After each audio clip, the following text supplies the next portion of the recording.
Welcome everyone. Today we're going to be talking about macro and snowballing your leads into instant victories. One of the strategies that I'm going to be talking about today is overloading. Very specifically, I call this the Baron overload. For those of you that don't know what overloading is a strategy in which that you put two people on the same lane and you sacrifice another lane by not putting anyone there. And the goal is to, by overloading, put pressure or even make progress by potentially killing or hitting the turret on that particular lane. And this was a game that I played today in which that I actually go for this Baron overload. And this was a game that I played against AloisNL. I put his link in the description for those of you who don't know who he is and want to check him out.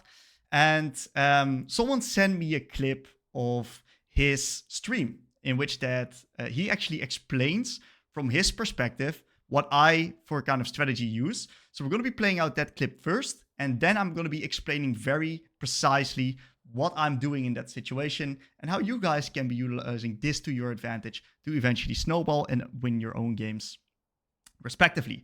If you guys want to get coached by me, link is also going to be in the description. Let's take a look at the clip from Alois. A lot of moments this game, the Nocturne has been topset, right? Cards got 2 dragons, Nocturne got 6 grubs, so it also made it very hard for me to skirmish this Aatrox to begin with. Yes, 2 items, there's no fighting that.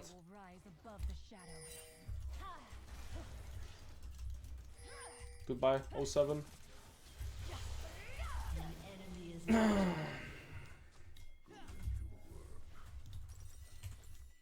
Smart move by Akali, she just left the side like this and she stopped. I would have never thought of that. Actually, very smart move. I like it. I would always instinctively as Akali go bot lane here, so I actually like that. I would have never expected that in a million years.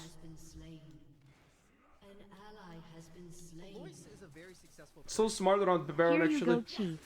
That's so smart. Joyful Gamer, thank you for the 19. Appreciate it, brother. Thank you for the same support.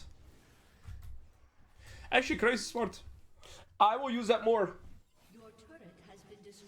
Basically, when Baron is up and the side is pushing towards you, this wave doesn't really matter. Should they kill me on side lane? Just lose control over the entire game. So I'm going to be explaining the thought process and the decision making behind this macro play. And we're going to be starting off with a little bit of an assessment of the game state right here. You guys can see that we're really far ahead. So I'm absolutely smurfing onto this spike. Our jungle is really far ahead. Aatrox and Riven are pretty even. Bot lane is slightly ahead on my side. Kai'Sa's not doing too bad. So the main difference is basically me being made in mid jungle right here. We're incredibly far ahead of the enemies. So we just had a massive team fight right here, and we aced the enemies due to Delight Rel ult, absolutely insane Rel ult. And that puts us now in a position where we got full control. We got 6 grips, and the enemies have 2 dragons. So game state's looking really dire for the enemy team, and it's looking really good for us. We're in full control right here. There's a few things that we see. Number 1, Baron is spawning in 116. Number 2, I've got 2-item spike. Nocturne's on a 2-item spike. This means that I'm now spiking through the roof. I'm like the absolute strongest that I'm going to be like this entire game. My champion is incredibly strong at this point in the game. So I know that I want to make stuff happen right now. And since we're so far ahead, and since we got 6 grips, I feel comfortable and confident looking for fights right now and just hard forcing fights. The enemy team has got very little disengage, as you guys can see. Kai'Sa not too good disengage, Riven not too good disengage, Karthus is a victim, and we have got a lot of hard engage in Nocturne, Akali, and Rel. So my mindset is, okay, what we can do is we can just brute force and engage, get a kill or 2, start off the Baron, and we can snowball from that point onwards. So that's my mindset in this particular case.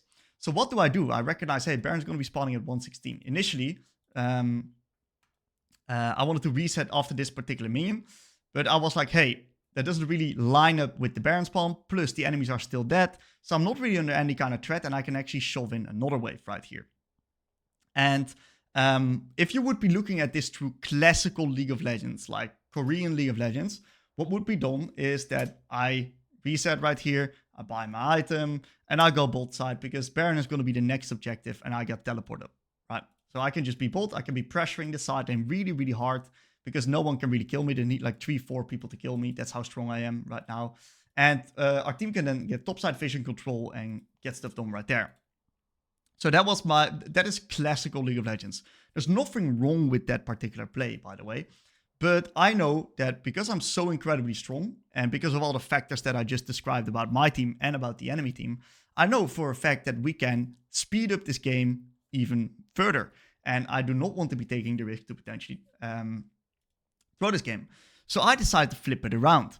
I decide, hey, right now the enemies have not had the chance to get any vision in topside because we killed the entire enemy team, and Alistar opened the bot to defend me potentially pushing bot tier 2. So that means that there's 0 vision in the enemy topside.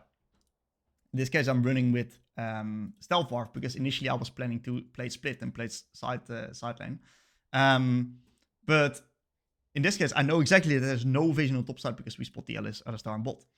So me and Aatrox are both moving towards top here. What do? I'm not initially looking to make a pick on top. I'm actually initially looking to go into the enemy jungle and look for a pick right here. Mainly because of the fact that a single pick will instantly lead towards Baron for us. So what I do is I open my options by going this particular route. And what I do afterwards is say, hey, Riven is going to go for this extra wave. And this is really what makes it so good for us, because we spot now one Kai'Sa bot who's shoving out the bot lane wave, which is actually, it's not that bad what she's doing. It's actually really smart what she's doing, because this puts the bot lane wave in a good position for Baron. We spotted Alistar on bot, Pyke on mid, Riven on top. This is the most, this is incredibly free kill right here. So what I do is I actually overload top. I put 2 people on top, because in a 1v1, Aatrox won't be able to kill Riven. It's going to be like Aatrox will win, but he won't be able to kill her because of Riven's mobility. So therefore, I kill the Riven right here, and this completely explodes the game. The fact that Riven dies with Baron spawning in 5 seconds means that we now, with all of the tempo that we have right here and all of the investments that we've done in the top side, we can instantly start the Baron. And I still got R, so I can instantly turn onto the enemies. So what I do right here is I invest all this time, all this tempo that we put into bot is now being used to make a play on the other side of the map, which is something that wasn't expected by the enemy team right here, and also not really counterable because they didn't really have any vision. And what you then can do is, right, you can instantly start Baron, but because the enemies are now contesting mid-wave as well, because they just spotted me top, I decided to, hey, I can double brute force onto the enemies right here. So I also put myself now in a position where I get a flank angle. So that also puts me in a position right here in which that we get a flank onto the entire enemy team. We kill the Karthus, we kill 4 people of the enemy team. Alistar gets out, and we now get the Baron. And this puts us in full control. Game is over after this point, especially in higher elo games. This is completely how you explode the game. So this is a play that goes thought into all the way back here after this particular skirmish. I'm already thinking, what's the next play? That's instantly what's going through my mind. What's the next play? Okay, where do I want to be using my R for? Okay, we got a few minutes on Dragon. It's going to take a while. I want to speed up the game. I'm strong. I want to fight. So how do I do that? I put myself in a position around the next objective. And in this case, it's in the Baron, right? And I just open up top. And because the enemies didn't have a chance to get any vision, this means that we can just get a beautiful kill onto the Riven right here, instantly securing us the Baron, and therefore closing out the game rather quickly. This can also be used, right? You don't have to perfectly use this at minute 20. You can also use this at minute 21 or whatever. You have to always understand that you need to create some tempo for yourself on the other side of the map. It's not like you can blindly run top lane right here. I need to have shoved this wave in first. I need to make people respond. Because of the wave being so far under the turret, I've got so much time to whatever I want. And if something, right, if something went really bad on the play on top, I always still have my TP. If 2 people of the enemies are sieging this bot tier 2, what we can do is I can utilize my push, my overlotion to get the top tier 2. And then because the enemies are responding, I can also TP back to my own tier 2 to defend it. And therefore, we put ourselves in a position where we just get massive advantages on the map right here. So this is a strategy that you guys can also use when you are behind. The only thing when you're behind, you have to understand that you won't be able to shove out this wave super deep, and you have to be a little bit more careful with how deep that you shove. So maybe you can only get it halfway in, and then you can reset, and then you can open up top. You can also TP, for example. So if I would be, if I see that this Riven is now playing super far up right here, what I can do is I can, for example, TP on the final minion coming in here, which is not something that she will initially spot. And then I can just brute force onto that guy as well if Aatrox baits a fight with her. There's multiple variations and multiple ways that you can go about it. But anyways, overloading in general is a strategy to completely swing the game, because you get this massive tempo lead because one of the enemy champions cannot really play, and in mid game that's massive. So I understand that for some people this can be a little bit of a tricky concept. If you guys do have any questions, feel free to let me know.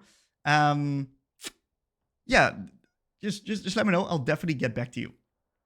And once again, right, massive respect to Alois. He's a great content creator and streamer as well. Put his link in the description for you guys to check him out as well. And I thank you all for watching, and see you guys real soon with a new video.